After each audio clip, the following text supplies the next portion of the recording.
Hala kömək lazımdır nəsə. Oğlum pul göndərib, çıxarda bilmirəm. Anaya kömək eləyə bilərsən? Ver baxın. Çox sağ ol, gözəl balam. Allah səni qorusun. Sağ ol.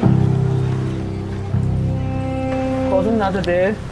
Oğlumun ilidir, 1992-ci il. Balans yoxdur axı deyir. Necə yoxdur oğlum? Hər ay mənə oğlum pul göndərir axı.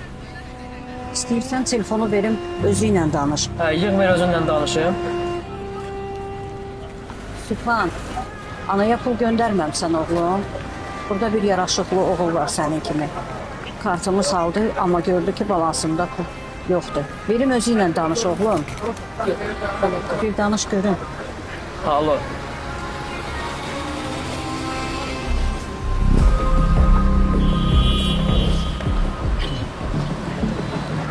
Xala, problem buradadır. Bankomat işləmir. Ona görə balansda deyil, pul yoxdur. Sən 2 dəqiqə səbrin ol, qabaqda biri var. Oradan çıxardım, gətirdim.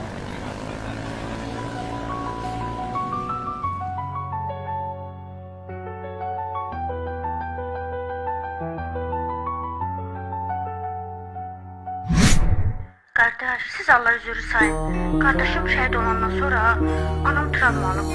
Elə bilir ki, yine hər ay ona pul göndərir. Xəbərimiz olmadan çıxıb gedib. Xahiş edirəm, deyin evə gəlsin.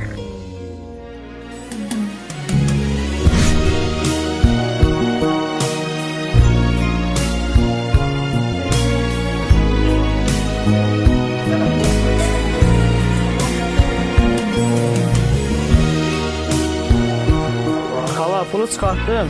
Bankomatda az idi deyə bu qədər oldu. Buyur. Sağ ol. Siz sağ olun, xoşdur. Kardeşim şəhid olandan sonra anam travmalı. Elə bilir ki, yine hər ay ona pul göndərir.